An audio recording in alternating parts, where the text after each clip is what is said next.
나를 위한 매일 수업 문헌학 박사 김시덕입니다. 오늘은 파주시 서북부의 운정신도시 너머에는 무엇이 있는가 찾아가 보겠습니다.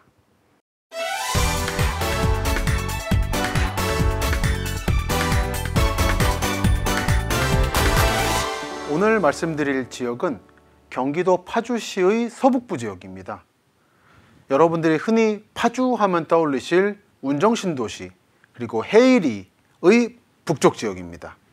이 지역이 어떤 특징이 있길래 제가 이렇게 강조를 하는가, 그 말씀을 드리기 전에 우선 이 서울의 북쪽 지역, 경기도와 강원도에 걸친 지역의 특수한 상황을 우선 설명을 드려야 할 것 같습니다. 여러분들이 이 지역을 보실 때 반드시 알아두셔야 할 것은 미군이 기본적으로 계속 내려왔다라는 거, 반세기에 걸쳐서, 그리고 한국군이 점점 올라갔다라는 점입니다. 무슨 얘기냐면 6.25 전쟁 중부터 6.25 전쟁이 끝난 직후까지 미군을 비롯한 유엔군은 이 북쪽 지역에 넓게 자리하고 있었습니다. 그리고 한국군은 이를 보조하는 차원이었죠. 그러다가 60년대 말에서 70년대 초에 미군이 대폭 이 북쪽의 지역 군부대를 남쪽으로 내리기 시작합니다. 그러다가 휴전협정이 조인되고 나서 10여 년이 지난 뒤 미군은 한국으로부터 1차 철군을 시작하게 됩니다. 그러면서 최전방에 있던 부대들이 아예 없어져 버리고 미국으로 돌아가거나 남쪽으로 내려오기 시작합니다. 여러분들이 미군 부대 하면 떠올리실 동두천이라든지 의정부 등은 그때 배치하게 된 거죠. 그러면서 특히 타격을 입은 곳이 파주와 포천이었습니다. 이 두 지역의 미군 기지를 빠지면서 그 미군들을 상대로 하던 기지촌들이 대거 도시 소멸을 겪게 됩니다. 그렇게 빠진 미군 자리에 들어간 것이 한국군입니다. 그러면서 한국군이 이번에는 전방을 지키게 됩니다. 그러면서 한국 측에서 한 조치가 몇 가지 있습니다. 이 조치의 흐름들을 보시면 여러분들께서 이 지역의 땅의 역사를 이해하고 어디 살면 좋을까를 판단하실 때 도움이 될 것 같습니다. 제3공화국 말기에 이 지역에는 일종의 만리장성 같은 성벽이 만들어졌습니다. 대략 이런 느낌으로 만들어졌습니다. 아마 여러분이 거의 인식이 없으실 텐데요. 사실은 존재합니다. 성벽처럼 존재합니다. 서울 은평구부터 도봉구까지, 그리고 파주 일부 지역까지 여러 겹 만들어졌습니다. 그러니까 이때만 해도 북한이 쳐들어온 지 20여 년 정도밖에 되지 않았기 때문에 언제든 전쟁은 다시 일어날 수 있다는 상황이었습니다.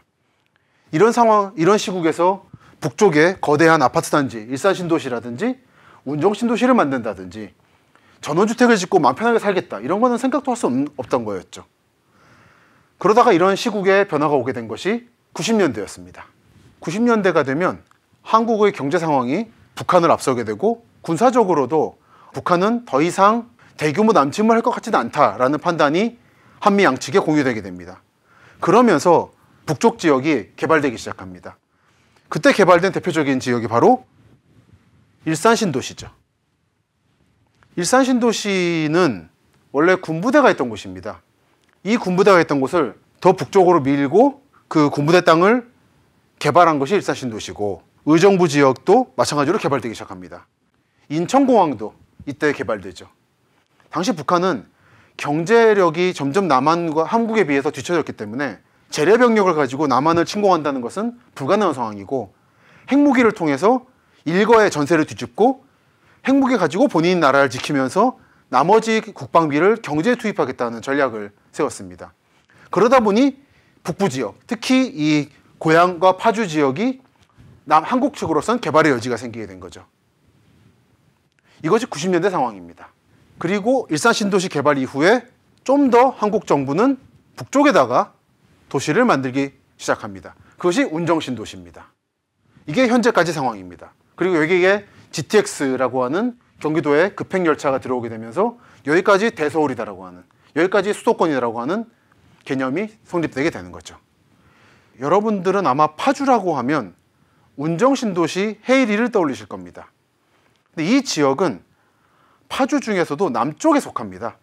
지금은 분단이 돼버려서 현재 파주에 속하는 지역의 일부는 북한 측에 있지만 원래 파주는 크게 4가지 도시가 합쳐져서 만들어진 땅입니다.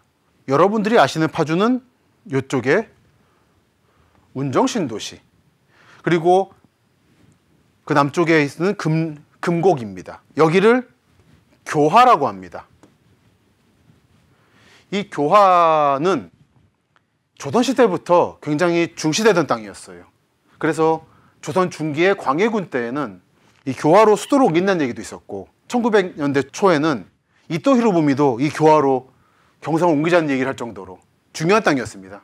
그런 의미에서 운정신도시가 만들어지는 것은 어떤 의미에서는 그 수백 년에 걸친 수도를 옮기자고 하는 움직임이 일부 실현된 것이라 볼 수 있죠. 다만 지금이 통일한국이 아니라 분단 상황이고 이쪽이 군사지역이다 보니까 그 수도를 대체할 만큼의 도시가 되지 못하고 그냥 배드타운이 됐다는 점은 현대 한국의 상황을 상징하는 것이라 하겠습니다. 여러분이 아시는 파주는 이 남쪽의 교화를 말합니다. 한편 파주라는 이름이 등장한 원래 파주는 좀 더 북쪽입니다. 그 파주의 중심은 문산이었습니다. 문산하면은 여러분들이 아마 아실 만한 것은 문산식 부대찌개일 겁니다. 그 미군 기지촌에서 만들어진 게 부대찌개인데, 부대찌개가 유파가 있거든요. 의정부식, 송탄식, 그리고 문산식. 그 중에 문산식이 군사지역이다 보니까 일반인들이 여행으로 가지 못해서 덜 알려져 있다가 최근 주목받고 있습니다. 최근 문산식 부대찌개가 뜨고 있다는 자체가 이쪽에 점점 한국 다른 시민들에게 열려지고 있다는 거죠. 그리고 나머지 파주의 두 지역은 서북 쪽에 장단, 그리고 동북 쪽에 적성이라는 곳입니다. 하고 장단. 장단은 원래는 파주하고는 다른 장단군이었습니다. 하지만 6.25 전쟁 후에 장단군이 쪼개지고 장단의 핵심 지역이 전부 북한에 넘어가 버렸어요. 그래서 더 이상 장단 지역이 군으로서 독립할 수 없게 되면서 파주가 가져가 버린 겁니다. 그리고 적성도 마찬가지로 중심 지역이 넘어가 버렸고, 나머지 지역은 군이나 시로 독립시키기에는 경제적으로 좀 미흡한 지역이라 파주가 관할하게 된 거죠.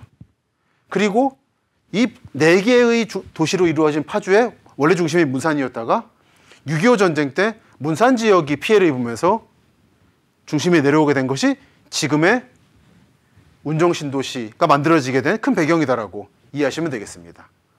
파주분들 말씀 들어보면 운정역이 그렇게 작은 간이역이었는데 이렇게 커질 줄 몰랐다고 놀라시더라고요. 저는 이제 답사를 갈 때 자동차로 가지 않고 버스로 갑니다. 그래서 저도 영등포에서 타고 한없이 운정신도시를 돌다가 빠져나왔습니다. 오도동이라는 데로 나왔어요. 여기는 지도에는 표시가 안 되어 있는데, 나오는 순간 기사분이 여쭤봅니다. 어디까지 가시냐고, 어디서 내리냐고. 그 말을 들으면 나는 이제 일반 시민들이 사는 그 도심지를 벗어났구나라고 하는 걸 느끼게 되죠.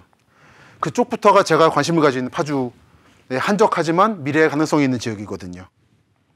그래서 내렸습니다. 내려서 남쪽을 바라보면 이런 풍경이 펼쳐집니다. 현재 운정신도시가 점점 북쪽으로 올라오는 중이라서 이렇게 개발열기가 한창입니다. 아마 여러분들이 수도권에 사시든 동남권, 부산, 울산에 사시든 또는 대전, 세종, 청주에 사시든 이런 풍경을 흔하게 보실 겁니다. 아파트가 있고 그 앞은 논밭이었다는 풍경. 제가 사진 찍은 이 위치에 제 등 쪽 지역이 아직 개발되지 않은 지역이죠. 그럼 이곳에는 어떤 풍경이 펼쳐져 있는가? 이런 풍경이 펼쳐집니다. 이게 바로 운정신도시에서 걸어서 10분 거리에 있는 오도동이라는 곳의 풍경입니다. 굉장히 잘 지은 계량기와집이 있고, 옆에는 민가 초가지붕을 없애고 만든 함석지붕이 있는 굉장히 고즈넉하고 한적한 풍경이 펼쳐졌습니다. 운정신도시와 이런 함석지붕의 극명한 대조가 굉장히 놀라웠습니다. 이런 파주가 있었던 거죠, 원래. 이것이 운정신도시 개발 전의 파주의 풍경이었습니다. 그리고 이런 집들이 펼쳐져 있는 공간이 DMZ까지 펼쳐져 있는 것이 파주 서부의 풍경입니다. 그래서 이렇게 오도동부터 출발해서 천천히 북쪽으로 올라갑니다. 올라가면 서울역에서 출발한 버스가 통일로를 따라 올라오다가 끝이 나는 매금동이라는 데가 나타나고, 그 너머에는 헤이리 마을과 통일동산이라는 곳이 펼쳐 있습니다. 통일동산이 말씀드린 실향민들이 묻히시는 동화 경모공원의 근처인 거죠. 그리고 통일을 기원한다는 차원에서 공원을 만들었고, 그 일대에 서서 남쪽 운정신도시를 바라봤습니다. 이런 풍경이 펼쳐지죠. 정미소가 있고요. 약산 정미소라고 있고 너머에는 운정 신도시가 있습니다. 아까 오도동에서 보여드린 것보다는 훨씬 멀리 있죠. 여기 섰을 때 여기 굉장히 좋다라는, 쾌적하다는 느낌을 받았습니다. 땅은 넓고 한강은 저 멀리서 천천히 흐르고 있기 때문에 아마 여기는 여름이든 겨울이든 물 걱정은 없을 것이다. 그리고 한강과의 거리가 좀 되기 때문에 한강물이 넘치더라도 여기까지 물난리 겪을 일은 없을 것이다. 참 좋은 땅이다. 그래서 파주라는 지역이 개성과 한양, 서울 사이에서 그렇게 번성했던 것이구나라고 하는 느낌을, 그런 실감을 나게 해주었습니다. 제가 방금 말씀드린 것처럼 파주 서부 지역, 예전 파주 지역은 한강과 가깝고 평야가 펼쳐져 있는 살기 좋은 땅입니다. 그런 모습을 잘 보여주는 것이 지금 이 사진입니다.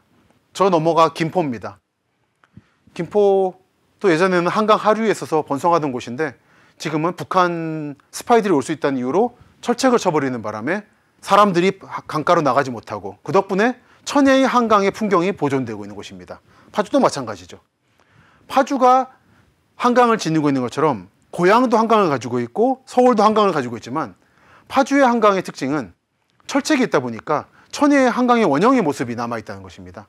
근데 그런 모습이 남아있고 이렇게 땅이 널찍하고 평평하고, 그러면서도 북한과의 접경 지역이다 보니까 운정신도시 북쪽으로 더 이상 아파트 단지를 대규모로 지을 것 같지는 않거든요. 당분간은 단독주택을 짓는 정도로 머물 것 같습니다. 또는 여러분들이 현장 가셔가지고 그곳에 원래부터 있었던 계량기와집을 구입해서 사시거나 하는 방식의 거주를 하시게 될 것 같은데요. 아마 그렇게 되신다면 요즘에 전국 대도시를 가다 보면 온 사방에 지주조합, 공공개발 열풍이 불고 있습니다. 어떤 분들에게는 그것이 수익을 올릴 수 있는 기회이지만 거기서 오래 살고 싶은 사람들한테는 내가 지금 살고 있는 이곳에서 영원히 살 수 없다라고 하는 불안감을 주는 요소가 되기도 합니다. 그런 차원에서 여기는 그런 압력이 없는 겁니다. 내가 살고 싶은 이 땅에서 집을 짓고 몇십 년 살아도 쫓겨나지 않을 수 있는, 그런 차원에서 북한과의 대치라고 하는 경제의 원리를 넘어가는 강제적 요소가 존재하는 파주 서부 지역은 아마 여러분들께서 은퇴 후에 딴 데로 옮길 걱정 없이 사실 수 있는 땅의 대리라고 생각합니다. 오늘은 파주 말씀을 드렸습니다. 오늘도 시청해 주셔서 감사합니다.